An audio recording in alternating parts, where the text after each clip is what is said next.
नमस्कार विद्यार्थी भाई बहन ધોરણ 9 ની અંદર બધા જ વિદ્યાર્થી મિત્રોનું શ્રી વિજય મંદિર માધ્યમિક અને ઉચ્ચતર માધ્યમિક શાળામાં હાર્દિક સ્વાગત છે।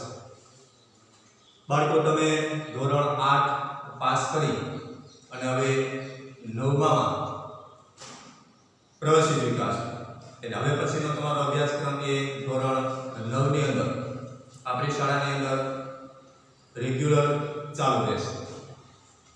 ધોરણ 8 સુધીનો જે તમારો અભ્યાસક્રમ હતો એ અત્યાર સુધીના અભ્યાસક્રમની અંદરથી ઘણું બધું તમે શીખ્યા હશો।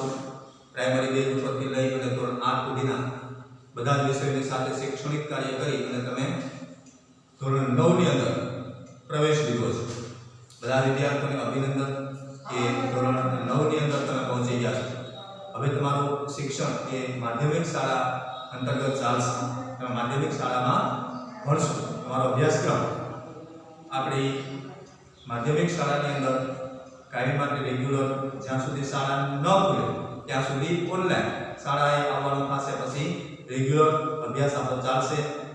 શાળાના સમયે ન આવવાનું થાય શાળાએ ત્યાં સુધી આવી જ રીતે આપણે ઓનલાઈન એટલે ઘરે બેઠા જે આપણે એને હોમ લર્નિંગ કહીએ કે ઘરે બેઠી અને શીખવું, ઘરે બેઠા બેઠા આપણો અભ્યાસક્રમ આપણે ચાલુ રાખવો। એટલે હાલ પૂરતી આપણો અભ્યાસક્રમ એ હોમ લર્નિંગની અંદર છે। ઘરે બેઠા શિક્ષણ મેળવવું એમાં તમારો અભ્યાસક્રમ ચાલુ છે। એ અભ્યાસક્રમ તમારે શીખવાનો છે। હવે દરેક વિદ્યાર્થી ભાઈ બહેનો ધોરણ 9 ની અંદર અભ્યાસ કરતા એ આઈટી જે અમે શૈક્ષણિક કાર્ય વિડિયો દ્વારા અથવા તો એની સાથે આપેલી પીડીએફ ફાઇલ અથવા તો ફોટાની અંદર આપેલા જે પેજ હશે, પાઠ્યપુસ્તકોના હશે, સંદર્ભ સાહિત્યના હશે કે તમારા જે અભ્યાસક્રમની અંદર સામેલ છે એની અંદર તમારે તમારી નોટબુકની અંદર ઘરે બેઠા બેઠા એ લેસન કરી લેવાનું રહેશે। વિડિયો જોવાનો, સાંભળવાનો અને એમાંથી જે કંઈ લેસન આપવામાં આવેલો છે, હોમવર્ક આપવામાં આવેલો હશે એ હોમવર્ક તમારે ઘરે બેઠા બેઠા તમારી નોટની અંદર રોજે રોજે લખતું જવાનું થશે। એટલે એ હોમવર્ક તમારે નિયમિત કરવાનું, કેમ કે જ્યારે જ્યારે શાળાએ આવવાનું થાય અથવા તો જે આગળ પર આપણો અભ્યાસક્રમ આવશે ત્યારે તમારી એ નોટબુકની નોંધ હશે, તમે કેટલું લખેલું છે એ શાળાએ અથવા તો તમારી જે કંઈ શૈક્ષણિક પ્રવૃત્તિઓ છે એ નોટબુકની અંદર ચકાસવામાં આવશે। એટલે ખાસ તો વાત એ કે આપણે આપણું લેસન એ ક્લિયર રાખશું, લેસન રેગ્યુલર કરશું અને વિડિયો જોઈ અને એની અંદરથી જે કાંઈ લેસન હશે આપણે કરતા રહીશું। ધોરણ 9 ની અંદર અભ્યાસક્રમના જે વિષયો છે એમાં આજે આપણે શીખવાનો વિષય છે એ હિન્દી। જે ભાષાઓ છે ગુજરાતી, અંગ્રેજી, હિન્દી, સંસ્કૃત આ બધી ભાષાઓ આપણે શીખીએ છીએ। 4 ભાષાઓ આપણે શીખીએ છીએ। એમાંની એક ભાષા કઈ તો કે હિન્દી। અને બીજું ગૌરવ બાળકો આપણે માટે એ છે કે હિન્દી એ આપણી રાષ્ટ્રીય ભાષા પણ છે, જે તમે જાણતા હશો, આગળ પર શીખી ગયા છો। જેમ ગુજરાતી છે એ આપણી માતૃભાષા છે, ગુજરાત રાજ્યના આપણે રહેવાસી છીએ એટલે આપણી માતૃભાષા એ ગુજરાતી છે। એવી જ રીતે હિન્દી છે એ કઈ છે તો કે આપણી રાષ્ટ્રીય ભાષા છે। એટલે હિન્દી શીખવું આપણા માટે ગૌરવની વાત છે, સારી બાબત છે કે જો આપણે હિન્દી આવડી જાય તો રાષ્ટ્રીય સ્તરે આપણા દેશની અંદર કોઈ પણ જગ્યાએ કોઈ પણ રાજ્યમાં જવામાં આપણે મુશ્કેલી ન પડે અથવા તો કોઈ પણની સાથે વાતચીત કરવામાં ક્યાંય મુશ્કેલી પડતી નથી। ઘણી વખત તમે જોતા હોય, અત્યારે તમે જો ભાઈ કે ટીવીની અંદર મોટા ભાગની જે ચેનલો છે, ઘણી બધી સિરિયલો છે એ લગભગ હિન્દીમાં આવે છે, બધા જોતા હોય છે, આપણે સમજી જઈએ છીએ વાતને। શા માટે? કેમ કે રોજે બરોજની ભાષાની અંદર જેમ ગુજરાતી આપણે બોલીએ છીએ ધીમે ધીમે આપણે હિન્દી પણ લગભગ બોલતા, સાંભળતા, વાંચતા અને લખતા આપણે ક્લિયર લખી શકીએ છીએ। એવી રીતે આપણે બોલી શકીએ પણ છીએ। સામેનો વ્યક્તિ બોલે તો આપણે વાતને સમજી પણ શકીએ છીએ। વધારેમાં વધારે હિન્દી આપણે સમજી શકીએ અને વધુ સારું બોલી શકીએ, આપણી સ્પષ્ટ ભાષા રીતે આપણે હિન્દીનો ઉપયોગ કરી શકીએ એ પણ આપણા માટે મહત્વની અને ગૌરવની વાત છે। એટલે આજે આપણે વિષય કયો શીખવાનો છે તો કે હિન્દી, જે આપણા પાઠ્યક્રમની અંદર છે। બધા વિષયોની અંદર એક વિષય હિન્દી આપણે શીખીએ છીએ। અત્યારે તમે શીખા પણ છો, ધોરણ 8 સુધી તમે આ વિષય શીખા છો। હવે આગળના જે પાઠ્યક્રમ છે, આગળનો આપણો અભ્યાસક્રમ છે એ 9મા ની અંદર હિન્દીમાં આપણે શીખવાનો છે। હવે આપણે શું વિષયની વાત કરીએ તો हिंदी अंदर पेली ज एक कविता है, काव्य है, बहुत सरस मजानुं काव्य है। आपणे याद रही जाए एवुं छे, शीखवानी मजा आवे एवुं छे, सांभळवानी मजा आवे एवुं काव्य छे अने आपणा जीवनने कंईक नवो निर्देश करे एवुं काव्य छे। बाळको तमे आ काव्य ध्यानथी सांभळो तो शीखो ने तो आपणा जीवनने एक कई दिशा तरफ जवुं एनो संपूर्ण निर्देश करी दे छे। अत्यारथी तमे नवा धोरणमां आवो तो तमने ख्याल आवी जाय के आपणुं जीवन आवुं होवुं जोईए। આપણે આપણું જીવન કેવું છે એ તો આપણને ખબર જ છે, આપણે કેવું જીવન જીવીએ છીએ આપણને ખબર છે, તો કેવું છે એ નહીં, કેવું હોવું જોઈએ, ખ્યાલ આવ્યો? કેવું હોવું જોઈએ ને એના માટેની આ કવિતા છે કે ખરેખર આપણે ભગવાને ઈશ્વરે માનવ દેહ આપ્યો, મનુષ્યનો અવતાર આપ્યો, તો આપણું જીવન એ કેવું હોવું જોઈએ, આપણા મનના વિચારો કેવા હોવા જોઈએ, આપણા જીવનની અંદર એવી કેવી કેવી બાબતો છે કે જે ખરેખર આપણા જીવનની અંદર એ હોવી જોઈએ અને એ સદગુણો હોવા જોઈએ એવો એ નિર્દેશ કરે છે। અને શાળામાં તમે જાતા છો ત્યારે પણ શૈક્ષણિક કાર્ય શરૂ કરીએ એ પહેલા આપણે રોજ પ્રાર્થના કરીએ છીએ। ત્યારે શાળાએ જતા ત્યારે હમણાં 2 વર્ષથી કોરોના વાયરસની જે મહામારી છે એના કારણે આપણે આવો પ્રત્યક્ષ જે શૈક્ષણિક કાર્ય છે નથી કરી શકતા, આપણે ઓનલાઈન અભ્યાસ કરીએ, પણ જ્યારે શાળાઓમાં તમે જતા ત્યારે शुरुआत करिए शैक्षणिक कार्य एनी पहला आपणे शुं करता तो प्रार्थना थी शुरुआत करिए। प्रार्थना एनो मतलब कि आपणा मनने आपणा चित्तने एक शांत करे अने आपणा मनने अभ्यासमां जोड़ो। मन जेटલું આપણું સ્થિર હશે એટલું આપણે અભ્યાસમાં આપણે સારી રીતે આપણે શીખી શકીએ। એવી જ એક સરસ મજાની કવિતા છે કે આપણા મનને સ્થિર કરે, શાંત કરે અને પ્રફુલ્લિત કરે। હવે એ કવિતા આપણે કઈ છે હિન્દીમાં પેલી तो के आराधना। काव्यનું નામ શું છે? આરાધના। આરાધના ના બીજા થોડા શાબ્દિક આપણે જોઈએ તો આરાધના એટલે સ્તુતિ પણ થાય, બંદગી પણ થાય, આરતી પણ થાય, પ્રાર્થના પણ થાય। ઈશ્વર અથવા તો ભગવાનની સમક્ષ આપણે રજૂ કરીએ છીએ જે ભાવ તે ભાવ, આનું નામ આરાધના।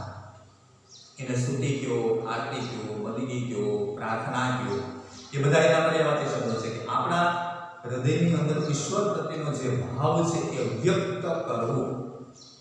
ઈશ્વર પ્રત્યેનો આપણા હૃદયમાં જે ભાવ છે એ વ્યક્ત કરવું, આનું નામ પ્રાર્થના। બીજી એક વાત કહી દો બાળકો કે જ્યારે આરાધના છે અથવા તો પ્રાર્થના છે એ બધા જના હિત માટે હોય છે। પહેલી વાત આ યાદ રાખો, એને જ પ્રાર્થના કહેવાય કે આરાધના કહેવાય કે જે બધા જનું હિત કરે એવી ભાવના ઈશ્વર સામે રજૂ કરી। આપણા માટે વ્યક્તિગત નહીં, આપણા માટે વ્યક્તિગત માંગીએ છીએ એ તો આપણી વ્યક્તિગત યાચના છે, ઈશ્વરને આપણી પ્રાર્થના છે, પણ આરાધના એટલે વૈશ્વિક કલ્યાણ આવવાનો અર્થ છે। વસુદેવ કુટુંબકમ, આખું વિશ્વ એક પરિવાર છે, દરેક વ્યક્તિ મારા ભાઈ બહેન છે અને બધા જનું હિત થાય, બધા જનું કલ્યાણ થાય, આવો ઉદ્દેશ એ આ કવિતાની અંદર રહેલો છે। એના કવિ છે કે વસંત બાપટ છે। કવિનો પરિચય સામાન્ય આપણે જોઈ લઈએ। જન્મ સન 1922, निधन सन 2002 ईस्वी सन। श्री वसंत बापट ख्यातनाम कवि है। आपका जन्म महाराष्ट्र के सतारा जिले के कराड़ नामक गांव में हुआ था। कवि परिचय में अंदर कवि परिचय पहली बात करिए कि एक काव्य जे छे ए लखनार कवि छे वसंत बापट छे। एक ख्यातनाम कवि छे, ख्यातनाम कवि। ख्यातनाम એટલે જેની કવિતાઓ ઘણી બધી ખ્યાતિ પામેલી છે, કીર્તિ પામેલી છે, યશ પામેલી છે એવી એની કવિતાઓ છે। જન્મ મહારાષ્ટ્ર સતારા કરાડમાં, એનો જન્મ રાજ્ય કયું તો કે મહારાષ્ટ્ર। મહારાષ્ટ્રના જિલ્લો કયો? સતારા અને તેનું ગામ કયું તો કે કરાડ। કરાડ ગામનું નામ છે, સતારા જિલ્લો છે અને મહારાષ્ટ્ર છે એ રાજ્ય છે। એ કરાડ નામના ગામની અંદર વસંત બાપટ જે કવિ છે, वसंत बापट एनो जन्म थयो। पुणे आपको कर्मभूमि है, राष्ट्र सेवा दल में आप अग्रणी रहे हैं, व्यवसाय से प्राध्यापक रहे। आपके काव्यों में राष्ट्रभक्ति, समाज जागरण एवं मानवीय संवेदनाएं व्यक्त हुई है। હવે એની જે કવિતાઓ લખેલી છે એ કવિતાઓની અંદર એનો મૂળ જે ભાવ છે એને વ્યક્ત કરેલો છે। એની કર્મભૂમિ એટલે કે જે ક્ષેત્રે એ વ્યવસાય કરતા કામ કરતા એ પુણે શહેરનું નામ છે પુણે, ત્યાં એ પોતાનો વ્યવસાય કરે। વ્યવસાય કેવા હતા તો કે પ્રાધ્યાપક। કવિનો વ્યવસાય કયો હતો? વ્યવસાય તો કે પ્રાધ્યાપક એટલે કે કોલેજની અંદર વિદ્યાર્થીઓને શીખવે તે શિક્ષક, એને શું કહીએ આપણે તો કે પ્રાધ્યાપક। આનો જન્મ સ્થળ છે, જન્મસ્થળ। એની કર્મભૂમિ કઈ? કર્મભૂમિ કઈ તો કે પુણે। આ એક શહેર છે, પુણે જેવું છે शहर, एक शहर है અને એ શહેરની અંદર એને પોતાનો વ્યવસાય કર્મ એ કરતા। आपके काव्य में राष्ट्रभक्ति, समाज जागरण एवं मानवीय संवेदना, એની કવિતાઓમાં રાષ્ટ્રભક્તિ,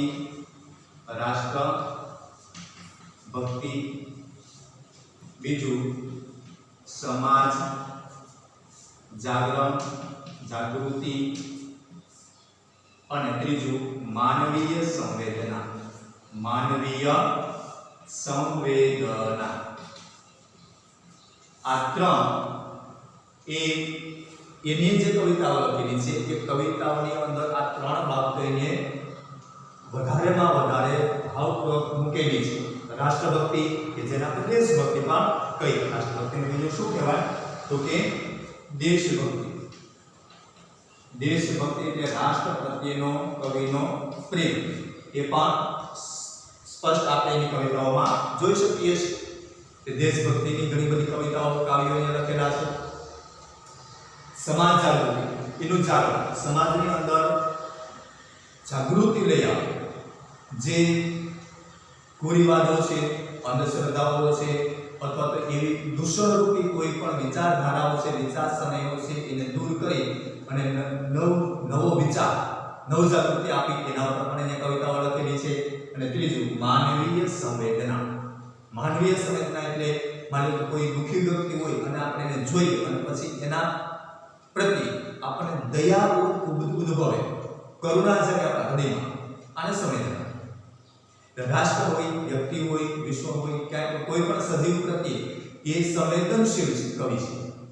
એટલે કે સુખી બનવું અને દુઃખનું નિરાકરણ કરવું। કોઈ દુઃખી વ્યક્તિને જોઈ અને હૃદયની અંદર કરુણા જાગે। ઘણી વખત તો કોઈ દુઃખી એવી ઘટના બને અથવા તો કોઈ વ્યક્તિને જોઈને આપણે આંખમાં પણ આંસુ આવી જાય છે, આનું નામ સંવેદના। એટલે કોઈ દુઃખી ન રહે એવી કવિની ભાવના છે, એવી એની સંવેદના છે। દરેક વ્યક્તિ એ સુખી બને, આનંદિત બને, સારા વિચારોથી જીવન જીવે, આનંદ સભર જીવન જીવે, કોઈ દુઃખી ન બને। આવી એની સંવેદનાઓ પણ એની ઘણી બધી કવિતાઓની અંદર રજૂ કરેલી છે। આ ત્રણ એની કવિતાઓના મુખ્ય મુદ્દાઓ છે: સેતુ, बिजली, सकीना, अकरावी, 11वीं दिशा, तेजस्वी आपकी रचनाएं।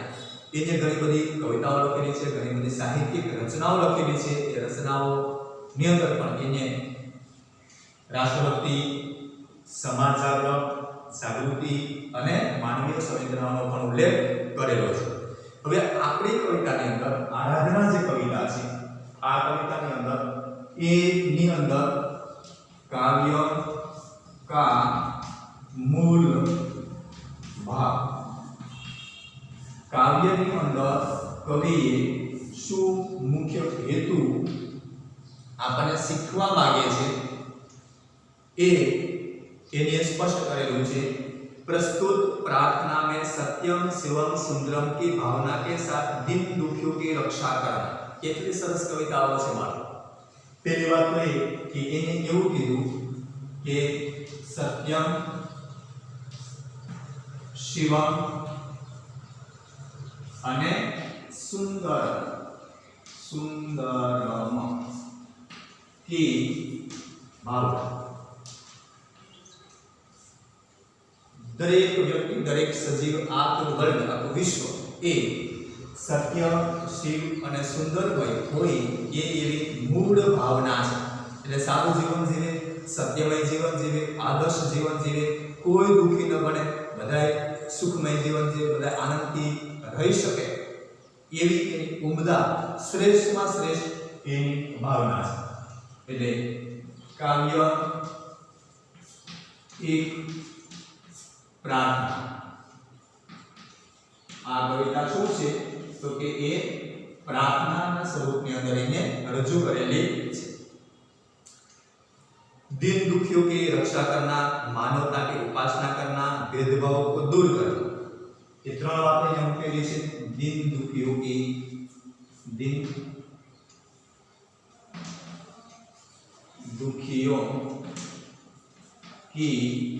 रक्षा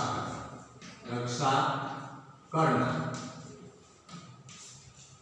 दिन એટલે કરે, દુખી એટલે દુખી, ગરીબ અને દુખી માણસનું રક્ષણ કરો એ ભગવાન। તો આ સૃષ્ટિની અંદર દિન એટલે કે ગરીબ માણસો છે, દુખી માણસો છે ને બચાવો, એનું રક્ષણ કરો, અથવા તો અમને એવી શક્તિ આપે કે જેથી કરીને અમે એને મદદ કરી શકીએ, જેથી કરીને કોઈ દુખી ન બને, અથવા તો દુઃખ હોય તો એ દૂર થઈ જાય, કોઈ मानस गरीब न रहे अथवा तो गरीब हो तो गरीबी एनी दूर थाय। એટલે એની અંદર એને दिन दुखियों की रक्षा करना, मानवता की उपासना और भेदभावों को दूर करना। बीजो ये हुई तो मानवता की उपासना, मानवता की उपासना, मानव उपासना करवी એટલે એના गुणों अपनावा। आप भगवान की उपासना करें, भगवान ने प्रार्थना करें, अपना मन की हृदय की ईश्वर ने एवं उपासना करी, प्रार्थना करी कि आ सृष्टि पर धरती पर मानवता अबाधित रहे।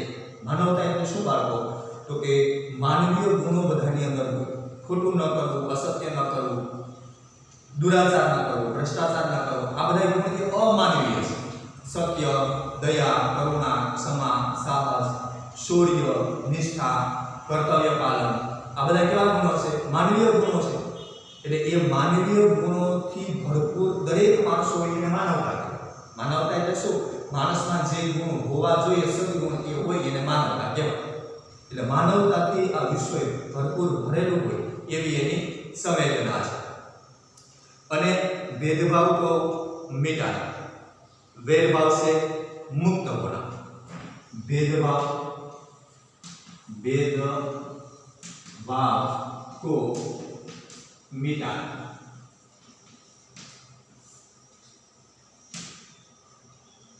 कोई पण प्रत्ये क्यारे कोई पण प्रकारनो भेदभाव न करो, कोई पण प्रत्ये कोई पक्षपात न करो, भेदभाव थी रहित बधा ज प्रत्ये समान दृष्टिथी जो दरेक व्यक्ति की दरेक आखा विश्वनी बात छे।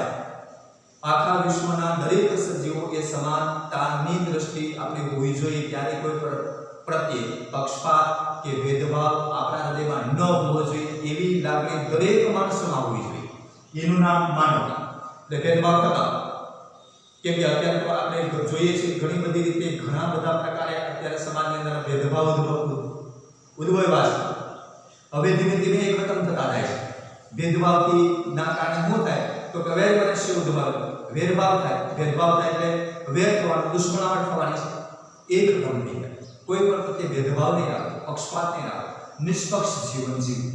मतलब ये कि समान दृष्टिकोण। આનો અર્થ એ શું થાય तो कि भेदभाव का मतलब समान दृष्टिकोण, समान दृष्टिकोण આપણો હોવો જોઈએ। બધા પ્રત્યે સમાનતાની ભાવના રાખવી આ એની મૂળ ભાવના છે અને એના દ્વારા વેરભાવ